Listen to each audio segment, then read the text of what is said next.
홈팀 바이에른 미넨 포메이션은 4-2-3-1이며 K는 박스 안에서의 움직임과 타이밍 조율을 통해 공격의 마무리를 책임지고 있다. 코망은 특유의 스피드와 드리블을 활용해 측면에서 수비를 흔들며 넓은 전개 구조를 만들어내고 있다. 고레츠카는 중원에서 전환 템포를 조율하며 수비 라인 앞에서 상대 공격을 차단하는 핵심 역할을 수행 중이다. 특히 바이에른은 전반부터 강하게 압박을 가하며 볼 탈취 이후 곧바로 속공으로 전환하는 구조가 프리시즌 내내 유효하게 작동하고 있다. 템포 조절 능력과 후방 빌드업 안정성이 모두 갖춰져 있으며 박스 근처에서의 찬스 창출 빈도도 높아지고 있다. 원정팀 토트넘 포메이션은 4-2-3-1이며 마티스텔은 빠른 발을 활용한 침투는 가능하지만 결정력에서는 아직 불안 요소가 남아있다. 브레넌 존슨은 전방 압박보다는 수비적인 포지셔닝에 더 치중하고 있고 공격 전개 시 주도적인 역할을 맡기엔 다소 무리다. 사르는 중원에서의 활동량은 풍부하지만 템포 전환 시 패스 선택의 정교함이 떨어지며 흐름이 자주 끊기는 약점을 드러내고 있다. 토트넘은 아직 조직력이 완전하지 않은 상태이며 후방 빌드업과 전방 연계 간의 간격 조율이 느슨해진 흐름을 반복 중이다. 특히 상대 강한 압박에 흔들리는 장면이 잦으며 공간 커버 범위에서도 일정하지 못한 구조가 확인되고 있다. 바이에른은 케인을 축으로 한 전방 마무리 구도와 코망의 측면 전개, 고레츠카의 중원 수비 조율까지 세 요소가 안정적으로 돌아가고 있다. 템포 전환 속도, 세컨드 볼 반응, 박스 안 압박 강도에서 모두 우위를 점하고 있으면 이러한 구조적 강점은 토트넘과 같은 조직 미완성 팀을 상대로 더욱 효과적으로 작동할 수 있다. 결국 이 경기는 바이에른이 앞선 완성도로 경기를 통제하며 프리시즌 연승 흐름을 이어갈 가능성이 높다. 홈팀 FC 서울 포메이션은 4-4-2이며 둑스는 포스트 플레이보다 좌우 측면으로 빠져서 플레이하고 이선으로 내려와 연계에 가담하는 것을 즐기는 왼발잡이 스트라이커다. 문선민이 연습 경기 도중 부상을 당해 이번 경기 출전이 불투명하지만 루카스가 충분히 그 공백을 메울 것으로 보인다. 안데르손과 링가드는 콤팩트한 간격을 유지하며 이선에서 촘촘하게 연계 플레이를 전개하고 순간적인 침투로 상대 수비 라인을 무너뜨린다. 여름 이적 시장에서 영입한 정태욱과 영플레이어 박성훈이 산프레체 히로시마로 떠난 김주성의 공백을 안정적으로 메우며 후방 조직을 재정비하고 있다.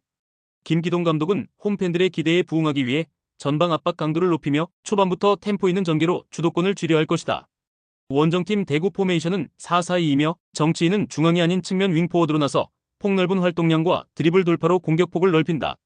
세징야는 프리롤과 제로톱을 오가며 경기를 풀지만 전방에서 고립되는 장면이 잦다.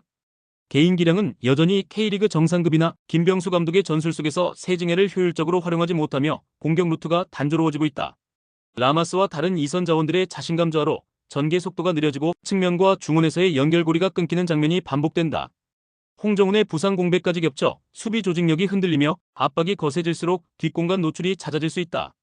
서울은 전방 압박과 이선 연계, 둑스의 폭넓은 움직임, 그리고 주전 수비수 야잔의 든든한 존재감이 어우러지며 공격과 수비 모두 완성도를 끌어올리고 있다. 루카스가 문선민의 공백을 충분히 메우고 있으며 파트너 수비수 조합이 안정적인 뒷문을 형성하고 있다. 대구는 세징야 의존이 심해지고 부상과 전술 유연성 부족으로 인해 힘든 경기가 예상된다. 홈에서의 에너지와 압박 강도를 무기로 이번 경기는 서울이 흐름을 지배할 가능성이 높다. 홈팀 전북 포메이션은 4-3-3이며 최전방의 콤파뉴는 제공권 장악과 박스 안에서의 마무리 능력이 뛰어난 타깃형 스트라이커다.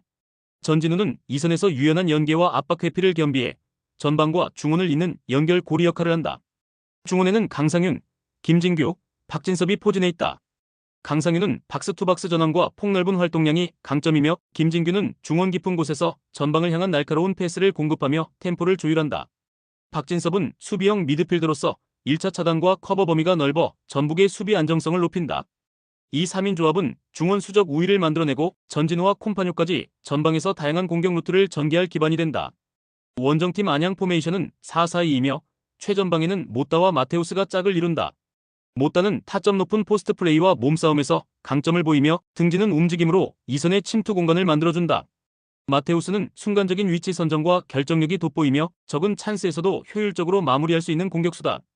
좌측에는 야구가 배치돼 폭발적인 스피드와 직선 돌파로 상대 수비 뒷공간을 위협한다. 다만 중원은 2인 구성으로 전북의 3미드필더 조합에 밀릴 경우 점유율 확보가 어려워질 가능성이 크다. 특히 후반 들어 체력이 떨어지면 라인 간격이 벌어지고 측면 수비 커버가 느려지는 약점이 반복적으로 드러난다. 콤파뉴의 제공권, 전진우의 연계, 그리고 강상윤, 김진규, 박진섭의 중원 장악이 전북의 뼈대를 단단하게 만든다. 안양이 모따와 마테우스의 투톱, 야구의 측면 돌파를 활용하더라도 중원 싸움에서 밀리면 주도권을 되찾기 어렵다. 이 경기는 전북이 점유율과 템포를 완전히 장악하며 승리로 마무리할 가능성이 높은 한판이다. 포르투나 시타르트는 지난 시즌 리그에서 중하위권에 머무르며 간신히 잔류에 성공했으나 경기력의 기복이 잦았다는 평가입니다. 전체적으로 안정감이 부족했기에 새 시즌 초반부터 집중력을 회복하는 것이 관건입니다. 고 어헤드 이글스는 리그에서 7위를 차지하며 포르투나보다 한 단계 위의 성적을 기록했고 KNVB컵에서 우승을 차지하는 등 유럽 대회 진출의 발판을 마련했습니다. 맞대결 전적에서도 고 어헤드 이글스가 우위를 점하고 있습니다. 약 30차례의 맞대결 중 어헤드는 15승 내외, 포르투나는 약 10승 수준이며 나머지는 무승부였습니다.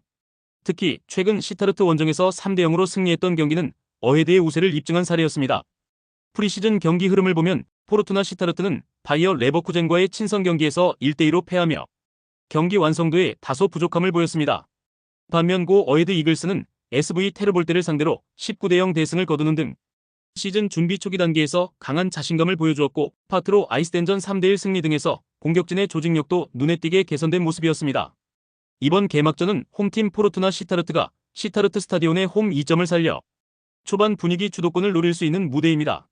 그러나 고 어헤드 이글스는 유럽리그 진출 경험과 지난해 컵 대회 우승 경험을 바탕으로 경기 운영과 압박 전개에 있어 안정된 모습을 기대할 수 있습니다. 상대 전적에서 우위를 유지하고 프리시즌 기간 동안 공격과 조직력 측면에서 눈에 띄는 준비를 보여온 고 어헤드 이글스가 경기 흐름을 주도할 가능성이 높습니다. 포르투나 시타르트가 수비 집중력을 유지하며 반격을 시도할 수 있으나 경기 전반에서 흐름을 잡기에는 어려움이 예상됩니다. 첼시는 지난 시즌 UEFA 컨퍼런스 리그 우승과 FIFA 클럽 월드컵 우승을 통해 유럽과 세계 정상에 모두 섰으며 그 과정에서 에토로 마레스카 감독의 전술적 안정성과 선수들의 자신감을 더욱 공고히 했습니다. PSG를 상대로 펼쳐진 월드컵 결승에서는 다득점 압승을 거두며 클럽의 전술적 성숙도를 대내외에 증명했습니다. 여름 휴식기가 매우 짧았음에도 불구하고 마이크로도징 방식의 트레이닝과 선수 로테이션은 체력 관리와 전술 집중력을 유지하는 데 효과적으로 작용했습니다. 레버쿠젠은 에릭 텐 하흐 감독 부임 이후 첫 프리시즌 경기에서 브라질 플라멩고 U20팀에 5대1 대패를 당하며 충격을 안겼습니다. 신예 조직과 경험 많은 선수들이 조기에 투입되었음에도 경기 주도권을 잡지 못했고 텐 하흐 체제의 전술이 아직 완전히 정착되지 않았음을 드러냈습니다. 이후 보움, 포르투나 시타르트와의 경기로 개선을 시도 중이지만 팀 분위기 회복은 아직 초기 단계로 평가됩니다. 레버쿠젠은 아직 조직이 완성되지 않은 가운데 텐 하흐 감독이 전술적으로 변화를 시도하며 선수들 간의 호흡을 맞추고 있습니다. 그러나 현재 흐름만 놓고 본다면 첼시의 단단한 경기 운영과 경기 템포 장악력이 레버쿠젠이 빠르게 적응하도록 압박하는 양상이 될 가능성이 높습니다. 프리시즌 흐름과 전술 정비 상태, 감독 교체 이후 팀 반응 등을 종합하면 첼시가 경기의 주도권을 잡고 레버쿠젠을 흔들 가능성이 큽니다. 레버쿠젠이 반격을 시도하려면 역습과 세트피스를 통해 변수를 만들어야 하나 현재 준비 상태로는 쉽지 않아 보입니다. 지난 시즌 버밍엄 시티는 리그1에서 단연 돋보인 성과를 기록하며 111점이라는 리그 기록에 육박하는 성적으로 챔피언십으로 복귀했습니다.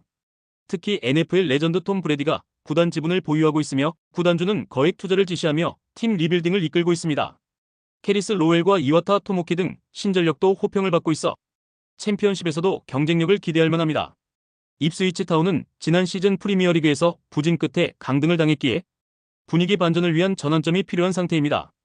다만 감독 키어런 맥케나 체제는 유지되고 있으며 주요 선수들도 잔류하면서 반등 가능성은 전해지고 있습니다. 상대 전적을 살펴보면 최근 20경기 중 버밍엄이 6승, 입스위치가 6승, 무승부 8회로 팽팽한 균형을 보입니다. 최근 맞대결에서는 입스위치가 2024년 2월 3대1 승리를 거두었으나 전체적으로 두 팀 모두 비슷한 기록입니다. 이번 개막전은 버밍엄 시티가 홈의 2점을 활용하며 초반 주도권을 잡을 수 있는 경기입니다.